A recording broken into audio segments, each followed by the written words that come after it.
खुदावंद यीशु मसीह के आला बबरकत जलाली और वफ़ादार नाम में अब तमाम सुनने वालों की सलामती हो। और आज बड़े अरसे के बाद मैं बाइबल की खिदमत के हवाले से आपके सामने हाज़िर हुआ हूँ। सो आइए बाइबल मुक़द्दस में से देखते हैं मुक़द्दस यूहन्ना रसूल की मारिफत लिखी गई अंजील, उसका 3 बाब और उसकी 16वीं आयत। कलाम पाक में लिखा है, क्योंकि खुदा ने दुनिया से ऐसी मोहब्बत रखी कि उसने अपना इकलौता बेटा बख्श दिया ताकि जो कोई उस पर ईमान लाए हलाक ना हो बल्कि हमेशा की ज़िंदगी पाए। कलाम पाक का पढ़ा, सुना और समझा जाना हम सबों के लिए बाइस से बरकत हो। सो मसीह में मेरे अज़ीज़ बहनों, भाइयों, दोस्तों, ये आयत वो है जो हम संडे स्कूल से ही इसको सुनते और समझते आ रहे हैं, लेकिन आज चंद बातें इसमें मोहब्बत के ताल्लुक़ से हम सीखेंगे कि खुदा ने दुनिया से ऐसी मोहब्बत रखी। ये जो लफ्ज़ ऐसी है, ये खुदा की मोहब्बत की इंतहा की डेफिनेशन करता है। यानी ये वो मोहब्बत है कि जिसका कोई नीमो बदल नहीं है और ना इस तरह की कोई मोहब्बत कर सकता है और ना कर सकेगा। और ये अज़ाज़ या ये शर्फ़ या ये सिर्फ़ कुदरत हमारे खुदावंद खुदा को हासिल है कि उसने दुनिया से ऐसी मोहब्बत रखी। और ये वो मोहब्बत है जो अगापे मोहब्बत है, जिसमें किसी तरह की गर्ज़ या किसी तरह का कोई फ़ायदा या कोई और चीज़ नहीं पाई जाती, बल्कि ये वो बेलौस मोहब्बत है जो सिर्फ़ और सिर्फ़ खुदा ताला ने की है।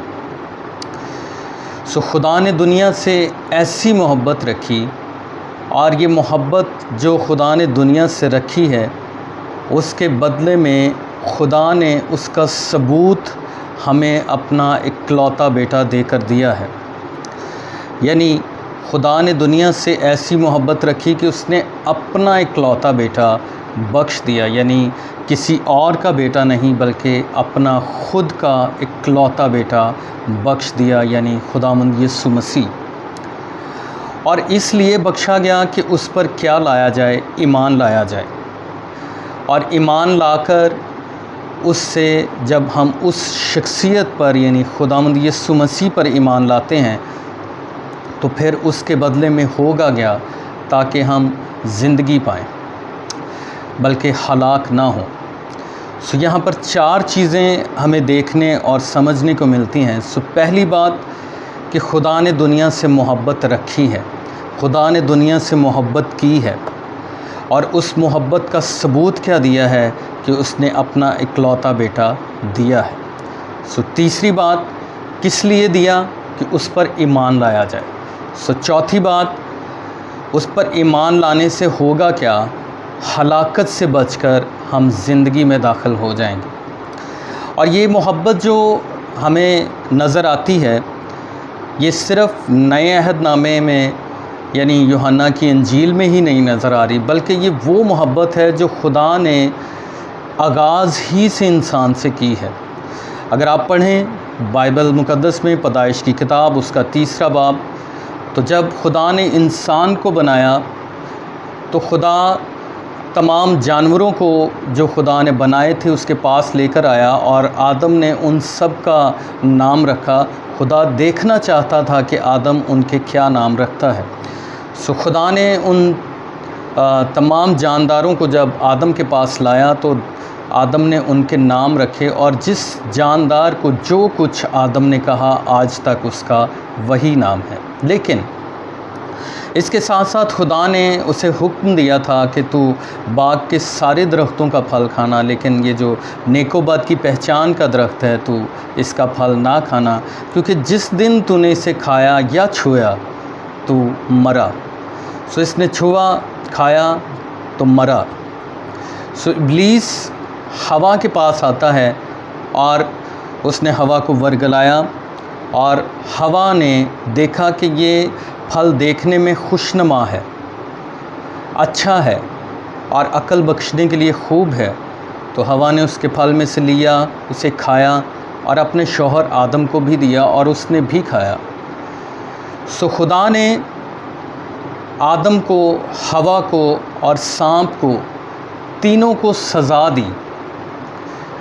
सो खुदा ने आदम को सज़ा दी, लेकिन इससे पहले खुदा ने उसे 3 बार मौका दिया।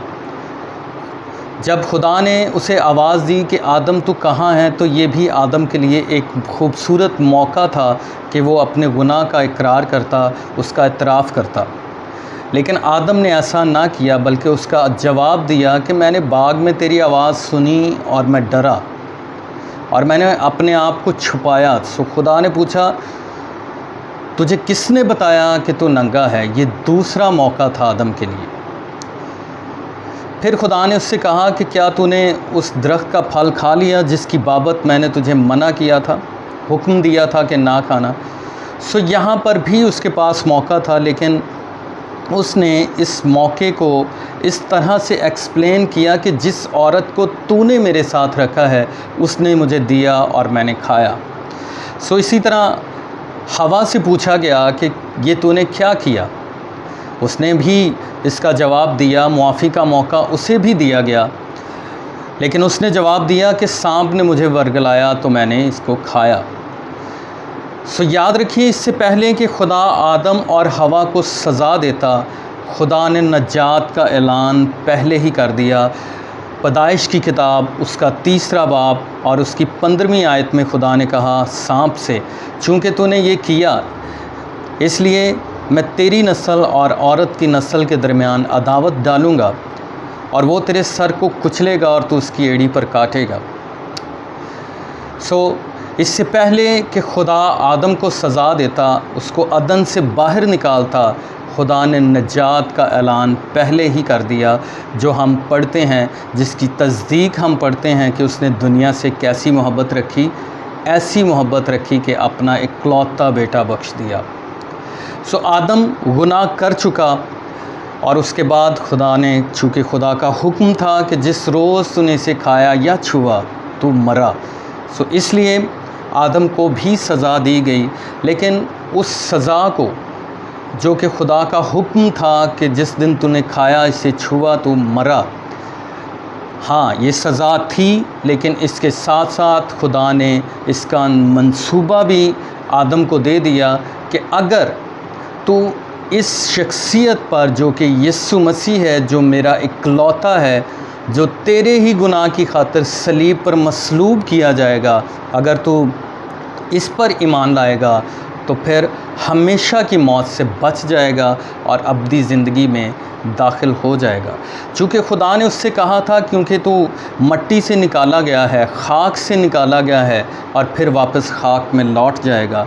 सो ये उसकी जिस्मानी मौत है, लेकिन रूहानी मौत नहीं है।